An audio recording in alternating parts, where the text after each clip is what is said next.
Thank you very much. Alongside Pierre LeBrun. Pierre with a number one center and a top defenseman questionable for the next game. You and I kind of go into inspector detective mode at Skates here today. So Mattias Ekholm, we know, day-to-day and will be a game-time decision. Same thing for Roope Hintz.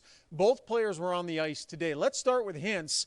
You know, the video showed he looked good out there. He skated, didn't seem to be hindered at all. He did media afterwards, Pierre. They're not going to give up much in the way of information. Well, what's your sense on it here with Hintz?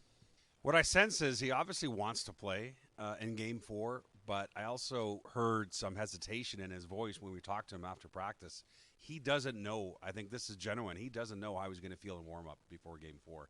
And he needs to know that he can sort of, manage the injury enough to be an effective player for the Dallas Stars. Roope Hintz is arguably their fastest player. I mean, his number one asset is his skating ability. He's a really important offensive force for them. And I think, and now it's me reading in between the lines here for Roope Hintz, but I think his fear is, being a diminished asset when he can't skate. And what does that look like for the Dallas Stars? So that's going to be interesting to me is how does he feel when he's out there in warm up? And does he feel that 70% is good enough to help the Dallas Stars? Okay, where Ekholm is concerned, he looks great out there and has for a while at practice. He did media as well. He was very upbeat. You get the feeling that Mattias Ekholm was pushing hard to be back in the Oilers lineup. That does create a bit of an issue, Pierre, in that blue line has been playing extremely well. Troy Stecher would be the obvious player to come out. He's been excellent next to Darnell Nurse. So some decisions for Chris Knoblauch. Maybe they go 11-7, but it paints a bigger picture of depth that people didn't necessarily expect.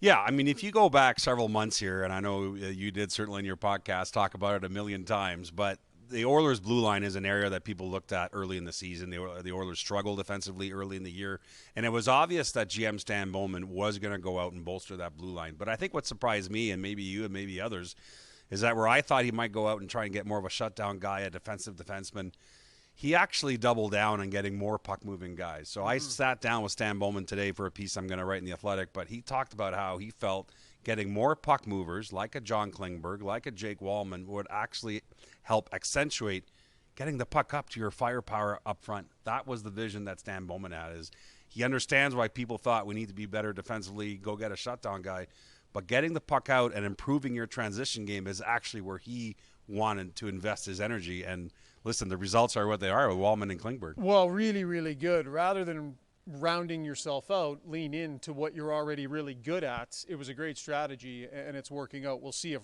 Hintz or Ekholm are available for the next game. So Pete DeBoer had the comment of the day. He was asked kind of who keeps it light in the Stars locker room.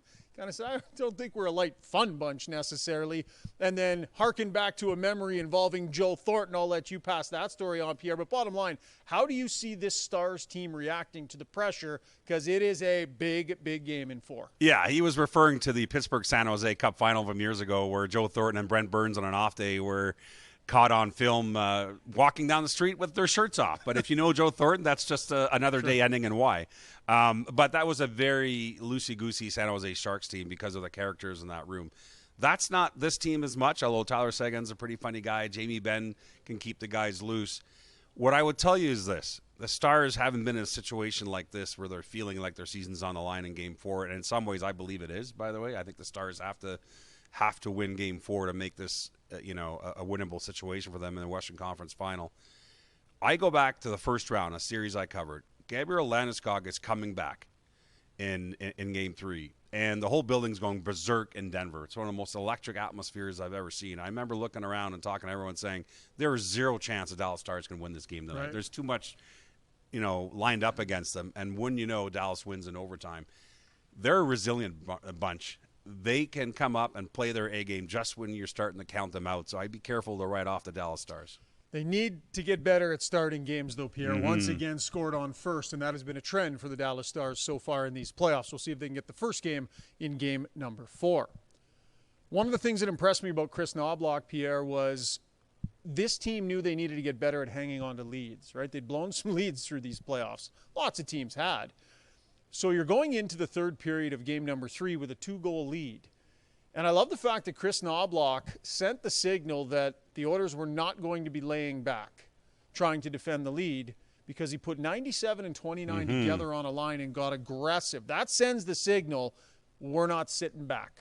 Yeah, normally over the years, as you know, the nuclear option is used when you're down 3-0 and you're the Edmonton Oilers, not when you're protecting a lead. I was surprised, too, when I saw it, but I call that honest coaching. Why do I say that? They got caved in the second period. Dallas owned the puck, and the Oilers were lucky to be up entering the third period. And I think they said, listen, what's going on here tonight is not good enough. We have to mix this up. We need the puck more. We need to be aggressive. We need to put the Stars on their heels, to your point.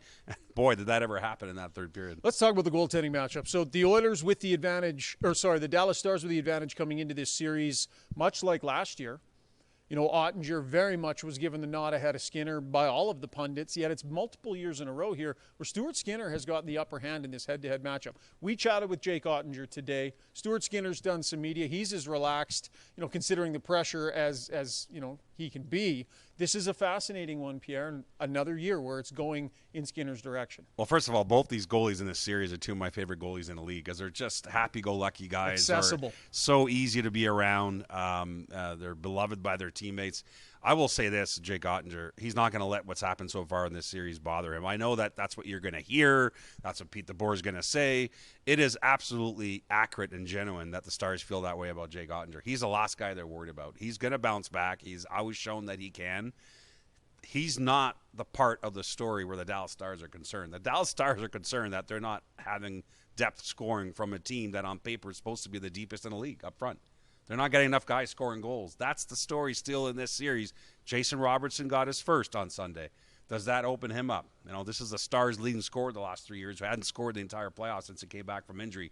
That's the real story for Dallas right now. All right. Also notable on the injury front, Connor Brown not going to be available for Game 4. Took that hit from Alex Petrovic, who we talked to today, said feels bad that he's not going to play. Didn't mean to get him up high. But Connor Brown not available for Game number 4 for the Oilers. A big key to the storyline about depth for Edmonton. He's been very good, penalty killer as well, so he will certainly be missed by the Oilers in Game 4.